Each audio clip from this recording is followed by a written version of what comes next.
जैसे कि परंपरा है हमारे यहाँ से कि हम यज्ञ हवन के बाद कुछ प्रवचन सुनते हैं लोगों से, तो मुझे भी ये मौका यहाँ पे समय समय पे मिलता रहता है। तो मैं भी कुछ स्वाध्याय करता हूँ वैदिक शास्त्रों का। और वैसे तो मेरा स्वयं परिचय तो ऐसा है कि मैं बिजनेसमैन, मेरा खुद का बिजनेस है। उसके पहले मैंने काफी सालों तक कॉर्पोरेट में काम भी किया है, लेकिन आर्यसानंद जी परिवार होने के कारण एक विशेष रुचि पैदा हुई स्वाध्याय में, और मैं काफी सालों से स्वाध्याय कर रहा हूँ, जो कि मनुष्य का धर्म है स्वाध्याय करना। और यहाँ पे मौका मिलने के कारण मैं उसको आप सबके सामने प्रस्तुत करता हूँ, तो इसका आप भी कितना फायदा उठा पाए।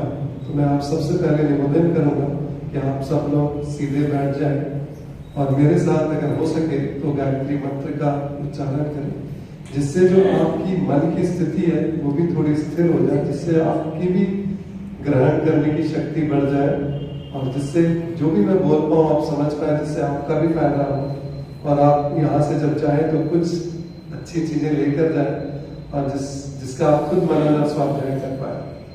तो मैं आप सभी लोगों से निवेदन करूंगा।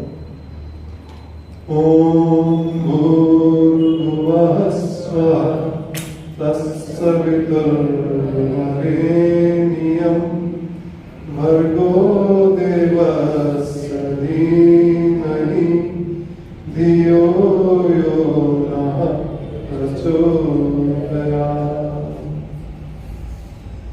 तो मनुष्य एक ऐसा प्राणी है जो कि विचारवान प्राणी है, और मनुष्य के मन में हमेशा ये विचार, हमेशा कोई ना कोई विचार उत्पन्न होते रहते हैं। लेकिन जो मुख्यतः जो हमारे विचारों की जो मूल होता है, उसमें हम हमेशा सुख को ढूंढते रहते हैं। हर पल हर दिन कैसे मैं सुखी हूं, क्या करूं कि मैं और अपने सुख की वृद्धि करूं, और क्या करूं कि मैं अपने दुख को कम करूं या दुख को मैं हटा पाऊं। ये हम मनुष्यों की सतत, हम मनुष्यों का विचार हमेशा इसी के अराउंड ही रहते हैं। और इसी चीज को वेदों में, शास्त्रों में बहुत ही अच्छे तरह से समझाया है, क्योंकि जितने भी प्राणी हैं संसार में, उसमें मनुष्य ही विचारशील है, उसी के पास बुद्धि है। हालांकि सारे जो जानवर जंतु हैं उनमें भी बहुत सारी इंद्रियां हैं, लेकिन जो बुद्धि है वो मनुष्यों में है, जो सर्वश्रेष्ठ है, जो हमें बाकी सारे जानवरों और जंतुओं से अलग करती है। और इसीलिए मनुष्य का उद्देश्य जानवरों के जीवन के उद्देश्य से बहुत अलग है। उनका तो कोई उद्देश्य ही नहीं है, क्योंकि वो जितने भी जानवर और जंतु हैं उनकी योनियों को भोग योनि कहा जाता है। इसका मतलब उन्हें कोई ना कोई तरह से कुछ उन्होंने कर्म किए हैं जिसकी उन्हें भोगने के लिए सजा मिली है, और वो स्वतंत्र, वो कर्म करने में स्वतंत्र नहीं है। इतने स्वतंत्र नहीं है, वो सिर्फ इतने स्वतंत्र है कि अपना खाना ढूंढ सके, अपने खाने को प्राप्त कर सके और खा सके, उससे ज्यादा उनमें स्वतंत्रता नहीं है। लेकिन मनुष्य एक ऐसा प्राणी है कि उसकी स्वतंत्रता बहुत ज्यादा है, क्योंकि इसके पास बुद्धि है। लेकिन यही स्वतंत्रता कभी कभी बहुत हानिकारक भी होती है और बहुत फायदेमंद भी होती है। ये मनुष्य के ऊपर डिपेंड करता है कि कैसे अपनी स्वतंत्रता को सही दिशा में ले जाए, उसका फायदा उठाए, और कैसे इससे अपने लक्ष्य की ओर बढ़े। क्योंकि आजकल हम बहुत सारे, हर दिन ये न्यूज देखते हैं। आज भी मैंने एक न्यूज देखी कि किसी लड़की ने अपने भाई से लड़ाई हो गई मोबाइल फोन पे, और उसने आत्महत्या कर ली। ऐसी चीज कोई जानवर नहीं करता, कोई जंतु नहीं करता, क्योंकि उनमें वैसी स्वतंत्रता नहीं है, वैसी सोच नहीं है। लेकिन एक मनुष्य ही ऐसा है कि अपनी सोच को इतना नीचे भी ले जा सकता है कि वो आत्महत्या जैसे कर्म भी कर लेता है। और वही मनुष्य इतना महान भी बन जाता है कि जो सबसे बड़ा लक्ष्य है, जो वेदों ने कहा है, क्योंकि जैसे मैंने कहा कि हम हमेशा दुख को दूर करने और सुख को प्राप्त करने के लिए सोचते रहते हैं, विचारते रहते हैं और प्रयत्न करते रहते हैं। तो इसी के आधार पे वेदों ने मनुष्य योनि का जो अंतिम लक्ष्य कहा वो है मोक्ष।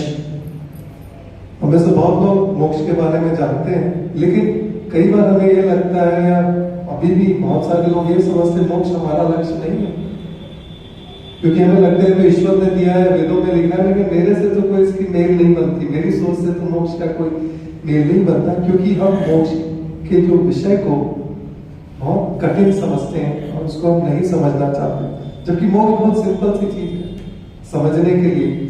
मोक्ष का मतलब है सारे दुखों से छूट जाना और सारे सुखों को प्राप्त करना। वो कौन नहीं चाहता? हर कोई चाहता है। तो ये क्या ईश्वर का दिया हुआ लक्ष्य है या मेरा खुद का लक्ष्य है? ये तो मेरा खुद का लक्ष्य है। मैं भी तो यही चाहता हूँ, हर दिन हर पल मैं इसीलिए तो प्रयत्न कर रहा हूँ कि मैं कैसे अपने सुख को बढ़ाते जाऊं, इतना लेवल का सुख करूं कि मैं हमेशा सुखी रहूं, और पैरेलली मैं इतना काम करता हूं, इतना प्रयत्न करता हूं कि मेरे को कोई दुख ना हो। तो जब हम संसार को देखते हैं कि ये संसार क्यों बनाया है ईश्वर ने, बहुत सारे प्रश्न उठते हैं, बहुत सारे विचार उठते हैं कि ये संसार क्यों बनाया है ईश्वर ने। तो जो विचारशील है, विद्वान लोग, उन्होंने और ऋषियों ने इसका भी बहुत उत्तर दिए, शास्त्रों ने इसके पूरे हर तरह से, आप जितने भी स्वाध्याय करेंगे आपको उसके आंसर मिलते जाएंगे, इनके उत्तर मिलते जाएंगे, और आप उस शास्त्र और वेदों के द्वारा जितने भी उपाय दिए हैं उसको आप पालन करना चाहिए। तो ये सिंपल सा जो लक्ष्य है, जो कि बहुत कठिन लक्ष्य है क्योंकि हम अभी तक इसको प्राप्त नहीं कर पा रहे, उसके लिए बहुत सारे शास्त्र हैं। उसमें जो प्रमुख शास्त्र है वो है योग दर्शन।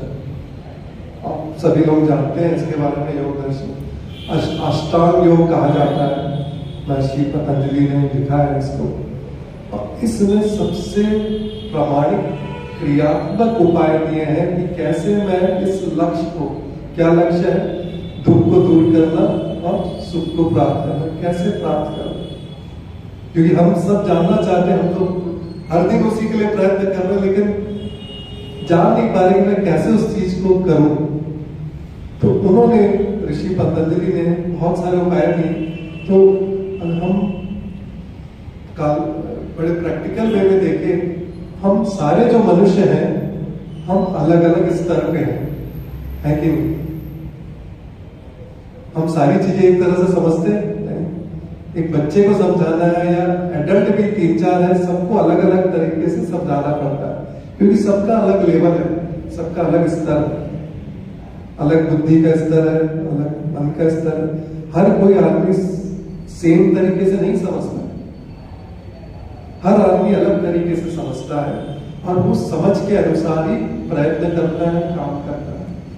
तो ये ऋषि जो हमारे होते थे, जो शास्त्र है, उस बड़े बहुत मनोवैज्ञानिक होते थे। इनको भी पता है कि किस तरह से किसको समझाया जाए, और दर्शन शास्त्र इसी बारे में है। 6 दर्शन शास्त्र है, एक एक ऋषि ने उसको लिखा है। विषय सेम है, सेम विषय है, लेकिन उन्होंने सब ने अलग अलग तरीके से उसको व्याख्या की है कि किसी ना किसी तरह मनुष्य समझ जाए कि उसका लक्ष्य क्या है और उस लक्ष्य को कैसे प्राप्त किया जाए, ताकि हमारी जो आत्मा है, हम है जो असली में हम क्या है, हम ये शरीर नहीं है, हम आत्मा है, हम सुख को प्राप्त करें, अल्टीमेट सुख को। साधारण सुख तो हम शायद रोज प्राप्त करते हैं, कभी मीठा खा लिया तो सुखी हो गए, कभी कुछ चीज मिल गई तो, लेकिन जो अल्टीमेट सुख है उसको कैसे प्राप्त करें और कैसे सारे दुखों से दूर करें, वो सारे जो दर्शन शास्त्र है। अगर आपको समय मिले, आज समाज में भी लाइब्रेरी है, या आप कभी वैदिक स्वाध्याय में अगर रुचि रखते हैं तो बहुत सारे वीडियो भी अवेलेबल है आजकल यूट्यूब में, जरूर सुने। जब तक आपकी रुचि पैदा नहीं होगी तब तक आप इस विषय को समझ नहीं सकते। तो इसमें सबसे पहली बात, जो हम दुखों की बात कर रहे हैं, उसको भी शास्त्रों ने, ऋषियों ने 3 ब्रॉड कैटेगरी में बांट दिया है। किस तरह के दुख होते हैं? अगर आप सुख और दुख में देखें तो किसकी प्राथमिकता है? दुख की प्राथमिकता है या सुख की प्राथमिकता है? तो अगर हम थोड़ा सूक्ष्म तरीके से सोचें तो हम देखेंगे कि हमारा जो मन है या हमारी जो आत्मा है, हम सबसे पहले दुख को दूर करना चाहते हैं। आपके सामने बहुत बड़ा सुख रख दिया जाए और साथ में गम सामने रख दी जाए तो आप मौत से पहले बचना चाहेंगे बजाय इसको खाने के। तो इसका क्या मतलब है कि जो दुख है वो ज्यादा बड़ा है। और जो योगी होते हैं या जो भी विद्वान होते हैं, जिनमें वो जब वो इस सूक्ष्म दृष्टि से इस सारे संसार को देखते हैं तो उन्हें क्या दिखता है? अरे संसार में तो सब जगह दुख ही दुख है। तो सबसे पहले वो दुख से छूटना चाहते हैं। और जो सुख हमें मिलता भी है, दिखता भी है, चाहे वो मीठा खाने का हो, चाहे किसी से मिलने का हो, वो बहुत क्षणिक होता है। 5 मिनट, 10 मिनट, 15 मिनट का सुख होता है और वो अंततः कहीं ना कहीं हमें दुख ही देता है। ये भी बहुत सूक्ष्म दृष्टि है, ये हर कोई नहीं देख पाता इस चीज को। जो इस चीज को देख लेता है कि जो सुख हमें संसार में मिल रहा है उसमें भी कहीं ना कहीं दुख मिला हुआ है, वो सबसे बड़ा योगी होता है। और वो इस संसार से विरक्त हो जाता है। जब उसको ये चीज दिखने लगती है तो वो इस संसार से विरक्त, और यही यथार्थ ज्ञान है। ये यथार्थ ज्ञान है। और इस ज्ञान को प्राप्त करने के लिए बहुत लोग बहुत प्रयत्न करते हैं, बहुत योगी भी लगे हुए हैं, लेकिन वो कहीं ना कहीं डगमगा जाते हैं क्योंकि इतने सारे दोष है हमारे अंदर कि किसी न किसी स्तर पे हम फिसल जाते हैं और जो हम अंतिम लक्ष्य को प्राप्त बहुत विरले लोग ही कर पाते हैं। और ऋषि दयानंद उनमें से एक ऐसे ही विरले पुरुष थे। क्यों हम ऐसा मानते हैं कि ऋषि दयानंद को मोक्ष मिला? आप उनकी जीवनी देखिए, उनके कर्म देखिए, उनके विचार देखिए, कहीं कोई संदेह नहीं रहता ऐसा पुरुष जिसकी ऐसी सोच हो, जिसने ऐसा कर्म किया हो, और उनके जीवन में मृत्यु का समय देखिए। किसी ने उनको जहर दिया, उस जहर देने वाले को माफ करने वाला कितना बड़ा हृदय का होगा वो। उसको पैसे देके बोल रहे हैं कि तुम भाग जाओ क्योंकि तुम्हारी गलती नहीं है। ऐसा मृत्यु के समय हम में से कोई नहीं कर सकता। हमें कितना गुस्सा होगा। जो व्यक्ति मुझे मारने के लिए, मैं उसको तो छोड़ूंगा नहीं जिसने मुझे जहर दिया, लेकिन ऋषि दयानंद ने उसी व्यक्ति को धन दिया कि तुम यहां से जाओ क्योंकि ये तुम्हारी गलती नहीं है। मैं जानता हूं उस बात को। इस सच को जानना, इस सच को मानना और ऐसी शक्ति होना, जब उन्हें पता चला कि मेरा शरीर बहुत ही दुर्बल हो गया है, फिर भी उनमें इतनी शक्ति थी, उन्होंने सबको बुलाया, अंतिम समय में मंत्रोच्चारण किए, उनको ये ज्ञान हो गया कि मैं इस शरीर में नहीं रहूंगा, और सबको बुद्धि पूर्वक प्रवचन दिया। फिर वो उन्होंने उस शरीर को छोड़ा। इतना कंट्रोल, इतना नियंत्रण, इतनी शक्ति, इतना बल किसी नॉर्मल इंसान को नहीं हो सकता। हो सकता है आपके सामने मैं गन रख दूं, आपके पसीने के क्या पूरी सब कुछ निकल जाएगा आपके शरीर। यहाँ इस व्यक्ति को जो पता है कि मैं मरने वाला हूं, मेरा शरीर छूटने वाला है, कहीं डर नहीं, कोई ज्ञान, कोई बुद्धि में कोई विचलन नहीं, मन कोई विचलित नहीं, स्थिर होके वो ज्ञान दे रहा है, प्रवचन दे रहा है अपने अनुयायियों को और कह रहा है कि तुम अच्छे काम करना, मेरे जाने से आप रोकना मत इस अच्छे काम। तो ये चीजें हमें बताती हैं कि यस, ऋषि दयानंद ने मोक्ष को प्राप्त किया। और ये चीज हम हर किसी का मूल्यांकन भी हम इसी तरह से करते हैं। आप बहुत सारे स्वामी संतों से मिलते हैं, उनके प्रवचन सुनते हैं, लेकिन आपको खुद पता चल जाता है कि कौन किस स्तर का। कैसे पता चलता है? उनके व्यवहार से। जो मधुर बोलते हैं, जो शुद्ध होते हैं, जो निर्मल होते हैं, उनका व्यवहार आपको दिख जाता है, आप उन लोगों पे ज्यादा भरोसा करते हैं। तो यही है, जब हम दुख की बात करते हैं तो हमें देखना है कि किस तरह के दुख हैं। तो वेदों ने बताया 3 तरह के दुख हैं, आदि दैविक, आदि भौतिक और आध्यात्मिक। तो ये भी बहुत लॉजिकल है, सारे तक संगत में अगर आप देखें तो आदि भौतिक क्या है कि हमें जो बहुत सारा दुख है दूसरों से होता है, हम मानते हैं दूसरे भी हमें दुख देते हैं, तो बहुत सारा दुख तो वो बहुत बड़ा दुख है। आध्यात्मिक, बहुत सारा दुख हमारा खुद का है, स्वयं जनित है, हम खुद ही अपने आप को दुखी करते रहते हैं। किस तरह से? अपने विचारों से, अपने कर्मों से। ये भी बहुत प्रैक्टिकल है, ये चीज हम सब जानते हैं।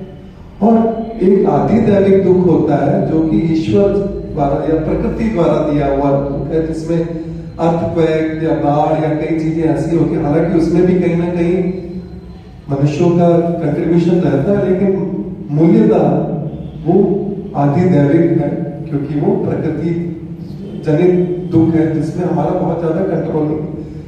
तो हमने अभी तक जो योग दर्शन में बात की, तो हम अलग अलग स्तर पे हैं। तो जो लोग बहुत ऊंचे स्तर पर हैं उनको सीधा का सीधा समाधि पाठ आप पढ़ लीजिए, आपको पूरे उपाय दिए हुए हैं।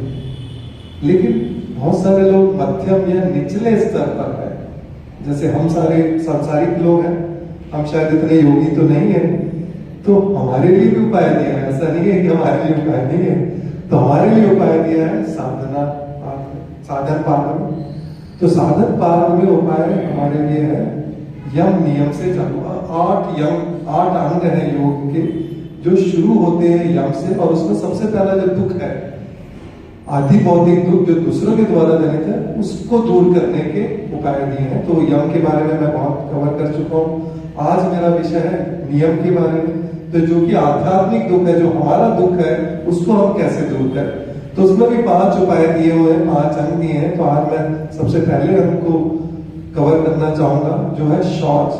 जो है शौच, हम बहुत तरह से उसको समझते हैं, बहुत अलग तरीके से भी, लेकिन अगर उसको बहुत सिंपल वे में देखें तो शौच का मतलब होता है शुद्धि।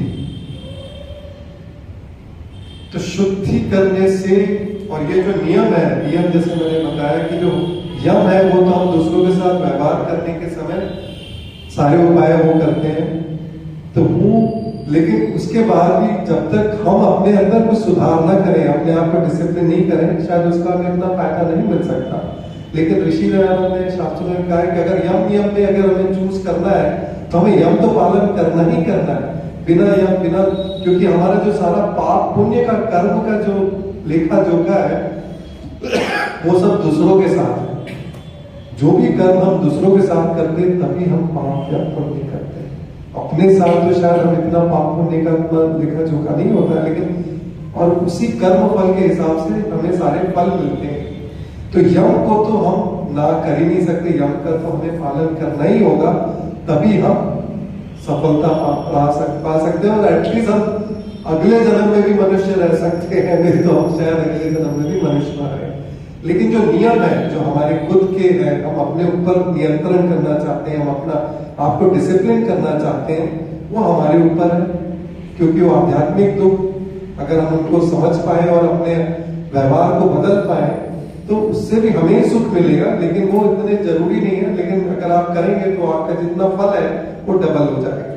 तो उसमें जो सबसे पहला उपाय शौच का है, तो शौच यानी शुद्धि। और शुद्धि अगर हम ब्रॉड कैटेगरी में देखें, 2 तरह की शुद्धि होती है। एक बाह्य शुद्धि, जो हम जितनी भी चीजें हम देख रहे हैं उनकी एक शुद्धि की हम बात कर रहे हैं, और एक आंतरिक शुद्धि जो हमारे अंदर की शुद्धि। तो अगर हम स्वरूप देखें शुद्धि का, तो बाहर की शुद्धि भी इतनी इंपॉर्टेंट है और अंदर की शुद्धि उससे भी ज्यादा इंपॉर्टेंट है। अब बाहर की शुद्धि अगर हम देखें तो बहुत सारी चीजें उसमें आ जाती है हमारे, चाहे वो कपड़ा हो, शरीर हो, चाहे जितनी भी चीजें हम, अगर जो भी चीजें हम यूज कर रहे हैं, जितने भी जड़ वस्तुएं हम यूज कर रहे हैं और जितनी भी प्राकृतिक की चीजें हम यूज कर रहे हैं, उन सब का जो शुद्ध स्वरूप होता है उसका हमें फायदा ज्यादा होता है। अगर हम किसी भी चीज को शुद्ध स्वरूप में सेवन करें उसका फायदा हमें ज्यादा होता है।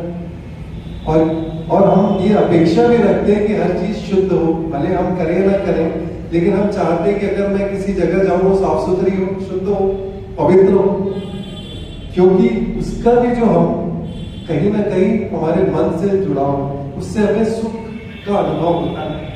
और जब सुख का अनुभव होता है तो हम सारी चीजों को, और कारपोरेट में भी अगर आप बहुत सारे लोग कारपोरेट में काम करते हैं तो आप देखेंगे वहां पे जापानीज टेक्निक है, इसको 5S कहते हैं, 5S या 4S कहते हैं।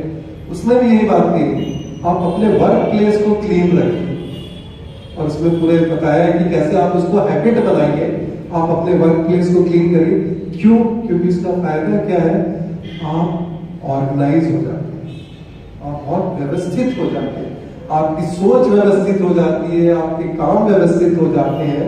तो शुद्धि का बहुत बड़ा रूप है। तो बाह्य रूप भी अगर आप देखें, किसी भी चीजों को शुद्ध करना, चाहे वो ये चेयर हो, चाहे ये रूम हो, चाहे घर हो, या कोई पेड़ हो, या कोई फल हो, कोई भी चीज अगर जितनी हम शुद्ध करके उपयोग में लाएंगे, उसका हमें उतना ज्यादा फायदा मिलेगा। और यही अगर हम सबसे अच्छे तरीके से देखें, हमारे शरीर को शुद्ध रखें।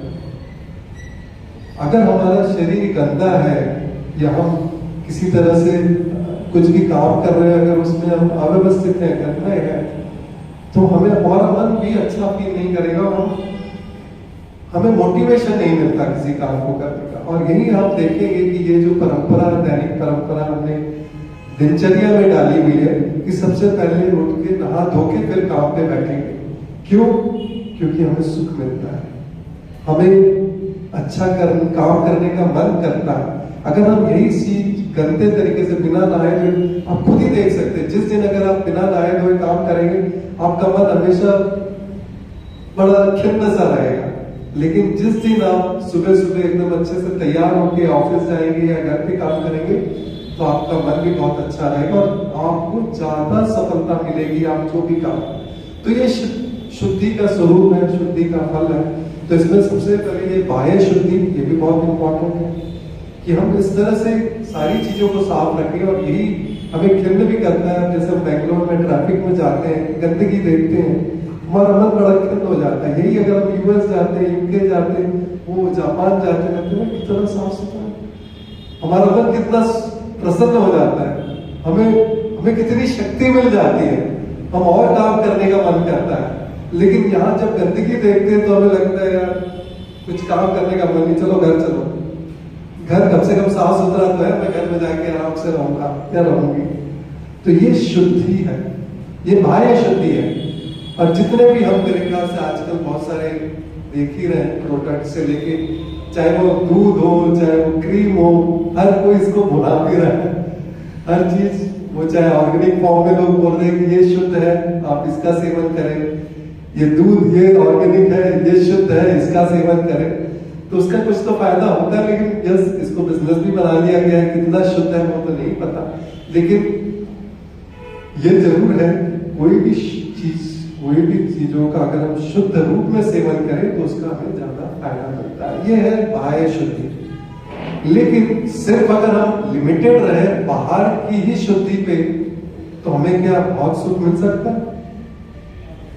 अगर हमारा मन विचलित रहे, हम अंदर से गंदे विचार रखें, या हम अंदर से बहुत उल्टा सीधा सोचे, बाहर से कितना भी साफ हो, क्या हम फिर भी सुखी रह सकते हैं? बिल्कुल नहीं रह सकते। तो इसका मतलब बाह्य शुद्धि है तो जरूरी, और वो हेल्प भी करती है हमें सुखी होने के लिए, लेकिन जब तक आंतरिक शुद्धि ना हो हमें फायदा नहीं मिलने वाला। तो हमें मन को भी अपने अंतरात्मा और अंतःकरण जिसे कहा जाता है, जो हमारे सूक्ष्म शरीर है, उसको भी पवित्र करना होता है, उसको भी शुद्ध करना होता है, तभी हमें सही सुख मिलेगा। तो ये सारी जो व्याख्या है ये इस नियम के अंदर आती है शॉर्ट। लेकिन अब यहाँ पे अगर हम ये देखें, इसमें योग दर्शन ने इस चीज को काफी अच्छे से बताया है।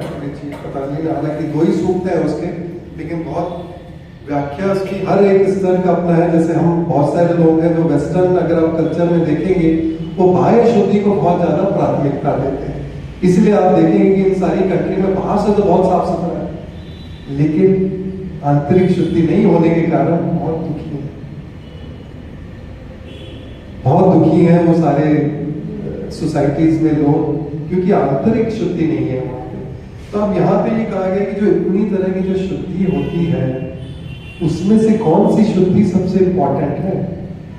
तो मनुस्मृति में भी ये कहा गया जो धन की शुद्धि है वो बहुत इंपॉर्टेंट है।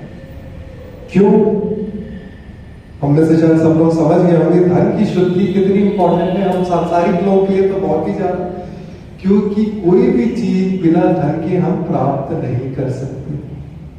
और अगर हमारा धन अशुद्ध है, अपवित्र है, तो उसका उससे कोई भी चीज जो हम खरीदी है, हमने जो भी चीज हम इस्तेमाल कर रहे हैं उससे हमें फायदा होगा। तो ये देखिए शुद्धि का स्वरूप देखिए, ये ऋषियों की दृष्टि देखिए, क्यों कह रहे हैं कि जो सबसे प्रमुख शुद्धि क्या है? धन की शुद्धि। और यही आज के समाज में सबसे बड़ी समस्या है। जितनी भी बुराइयां, जितनी भी कुरीतियां इस समाज में आज हम देखते हैं वो करप्शन के कारण है। क्योंकि हम अगर गलत तरीके से धन कमा रहे हैं, उसका कुछ भी उपयोग करें, चीजें शुद्ध नहीं हो सकती। मैं तो यहां तक मैं भी एजुकेशन सिस्टम से जुड़ा हुआ, आप सब भी जानते हैं कि हालांकि गवर्नमेंट ने संविधान के स्वरूप शिक्षा संस्थानों और जो शिक्षा का कोई भी जो बिजनेस चलाते हैं वो कहा है कि ट्रस्ट के अंदर चलाए, वो चैरिटी है। लेकिन आप में से बहुत लोग ये भी जानते हैं यही एक तरीका है जो जितने के जितने लोग ब्लैक मनी होते हैं वो एजुकेशन इंस्टीट्यूट में लगा के उसको वाइट भी करते हैं। आप लोगों में से पता नहीं बहुत कितने लोग जानते हैं जितने भी एजुकेशनल इंस्टीट्यूट्स हैं इंडिया में, बहुत सारे पॉलिटिशियंस चलाते हैं, उनके ट्रस्ट होते हैं। और वो पैसा कहां से आता है? उनका काला धन, उनका करप्शन। अगर उसके धन से अगर हम शिक्षा प्रदान कर रहे हैं तो क्या वो शुद्ध होगी? हमारी शिक्षा प्रणाली कितनी करप्ट है, तो हम क्या अच्छे लोगों को अच्छी शिक्षा देंगे, अच्छे लोग पैदा कर पाएंगे, अच्छे लोग बना पाएंगे? नहीं। तो यही आप देखें, अगर धन शुद्ध नहीं है, धन पवित्र नहीं है, और यही माध्यम भी बताया गया है मोक्ष को पाने का। फिर आप में से थोड़े भी स्वाध्यायी लोग हो तो आपको पता होगा धर्म अर्थ काम मोक्ष, ये रास्ता बताया है वेदों ने, शास्त्रों ने। तो अगर अर्थ धर्म पूर्वक अगर आप अर्थ को नहीं बना रहे या नहीं उत्पन्न कर रहे हैं, तो आपकी जो कामनाएं हैं, जो भी आप पूरी कर रहे हैं, वो भी ठीक से पूरी नहीं होगी और आप मोक्ष की तरफ नहीं बढ़ पाएंगे। तो सबसे प्राथमिकता ऋषि दयानंद ने भी, मनुस्मृति में भी, मनु ऋषि ने भी दी है कि अगर सबसे पहला क्या है, किस चीज को शुद्ध करें? अपने धन को शुद्ध करें। अगर हम इतना ही प्रण ले लें और यही समाज में सही हो जाए कि जो भी धन है वो शुद्ध हो, सही तरीके से बनाए। वो सही तरीके से कमाने का मतलब क्या है? हम किसी को हिंसा के द्वारा धन ना कमाए, किसी को दुख दे के धन ना कमाए, कोई चोरी से धन ना कमाए, किसी को दुख दे के धन ना कमाए, या कि व्यभिचार या कुछ गलत तरीके से धन ना कमाए, तभी वो धन शुद्ध है। और ये हम समाज में भी देखते हैं कि कितने बड़े बड़े बिजनेसमैन हैं, इतना पैसा है लेकिन कितने दुखी हैं। क्यों? क्योंकि उन्होंने गलत तरीके से धन कमाया। और यही अगर आप देखेंगे कई जो बिजनेसमैन हैं जिन्होंने सही तरीके से धन कमाया और सही उपयोग भी उसका करते हैं, वो ज्यादा सुखी है। तो ये जो है धन की शुद्धि बहुत इंपॉर्टेंट है। अब रही बात आंतरिक शुद्धि की। अब आंतरिक शुद्धि में क्या क्या आ जाता है? हमारा मन, हमारी बुद्धि, ये सारी चीजें हमारी आंतरिक शुद्धि के लिए। अब मन को हम कैसे शुद्ध करें और क्यों करें? तो जैसे मैंने बताया, मन को शुद्ध करने से हमें क्या फायदे होते हैं, तो उसमें भी योग दर्शन ने बहुत अच्छे से बताया कि अगर हम मन को शुद्ध करेंगे तो हमारा मन शांत होता है। आप देखेंगे कि अगर आपका जब मन पवित्र होता है तभी शांत होता है, और शांत मन ही प्रसन्न होता है। और जब मन प्रसन्न होता है तभी एकाग्रता आती है। मतलब किसी भी काम में अगर आप लगोगे, चाहे वो ईश्वर का ध्यान हो, चाहे कोई भी दैनिक कार्य भी आपको करना हो, आपको एकाग्रता चाहिए।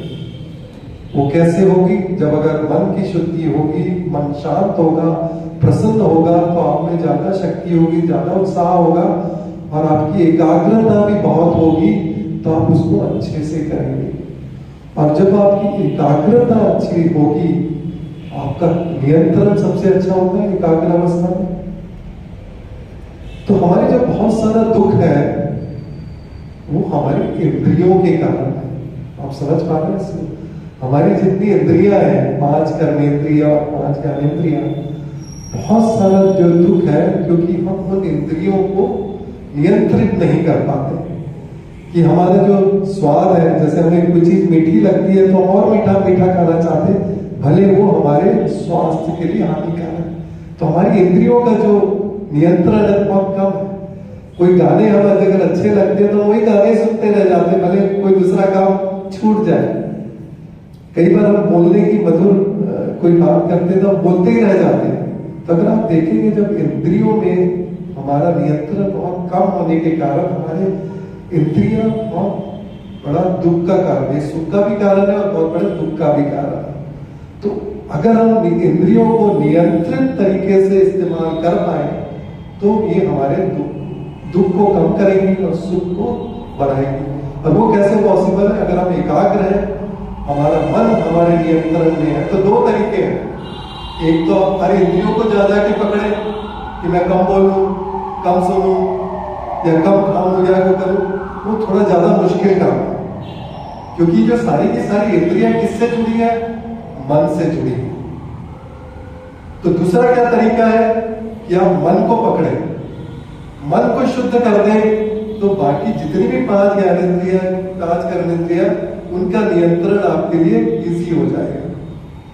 तो यहाँ पे इसी बात को कहा है कि अगर मन शुद्ध है, मन शांत होगा, प्रसन्न होगा, एकाग्रता बढ़ेगी, तो आपके इंद्रियों में नियंत्रण बढ़ेगा। और जब आप इंद्रियों में नियंत्रण बढ़ेगा तो आप आत्मदर्शन की योग्यता पाओगे।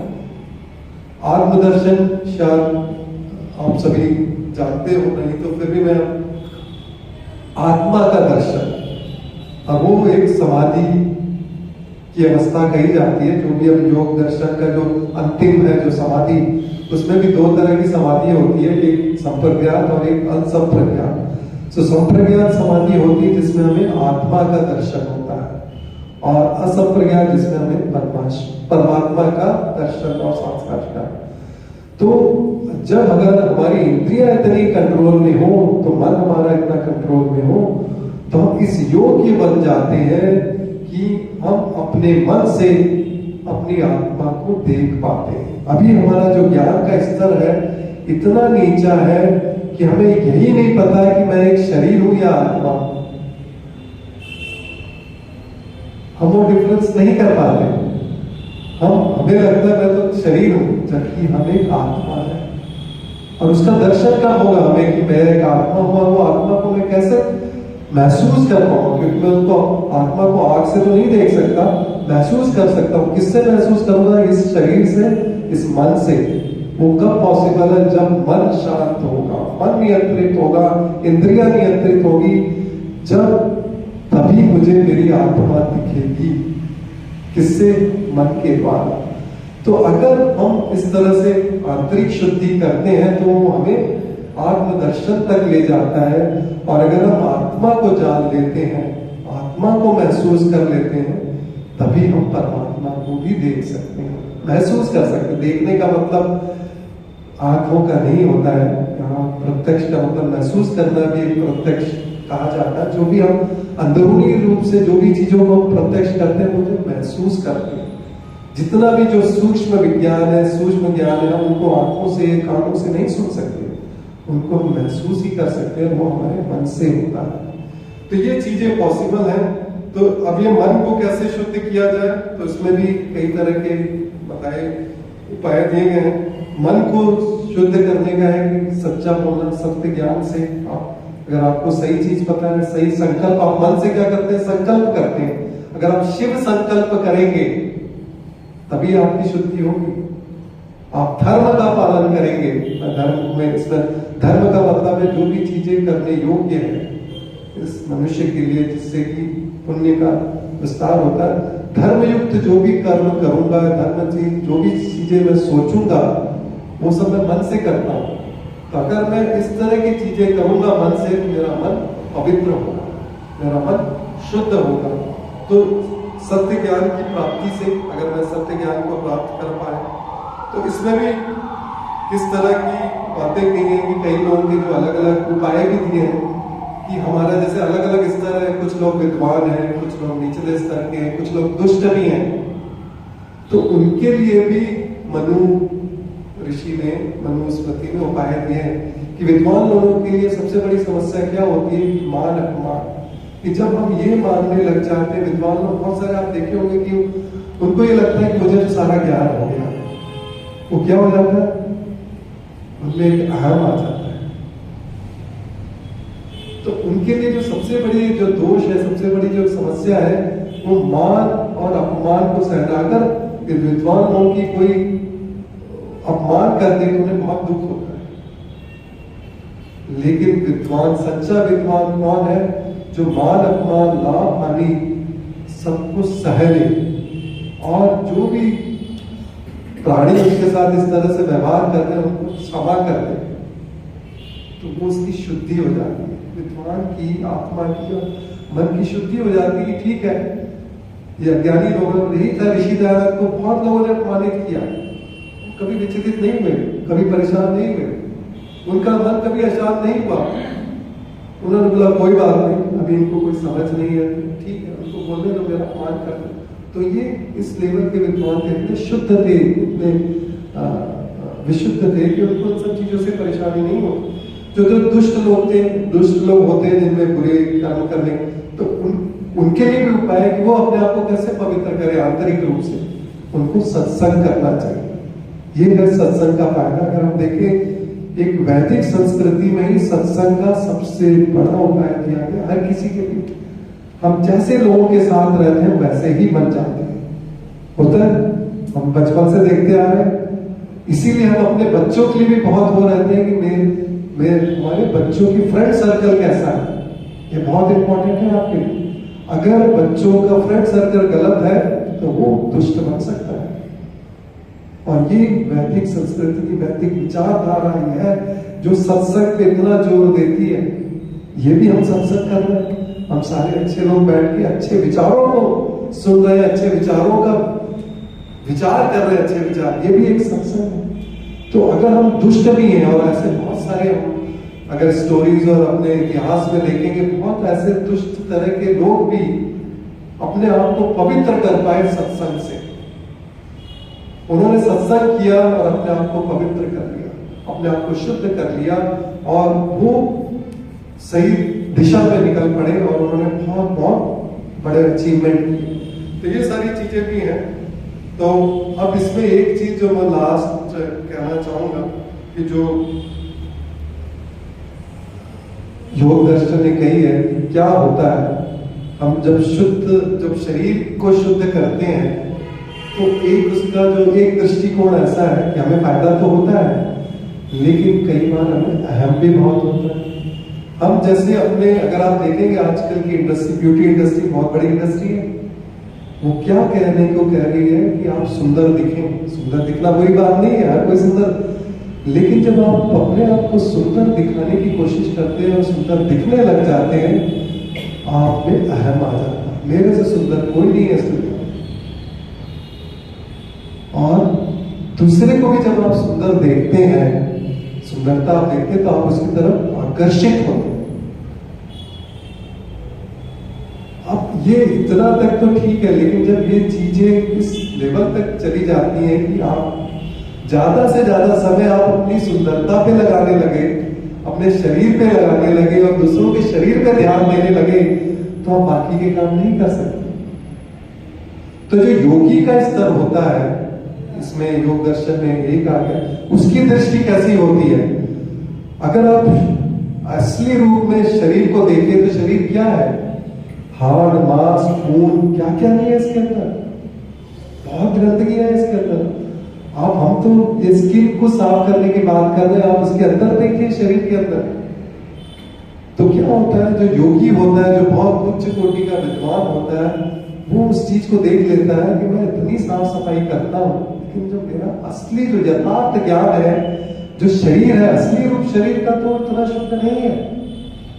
तो उसे क्या हो जाता है? उसे वैराग्य हो जाता है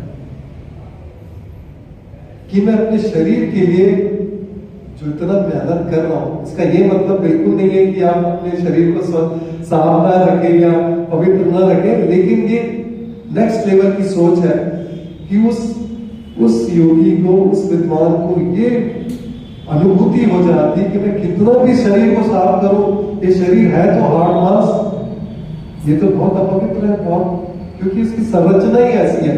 तो मुझे क्या इससे इतना प्यार करना चाहिए, इतना प्रेम करना चाहिए शरीर से? नहीं, मुझे क्या करना चाहिए? मुझे आंतरिक शुद्धि पे और मुझे अपने मन पे और अपनी आत्मा पे ज्यादा ध्यान देना चाहिए बजाय शरीर के।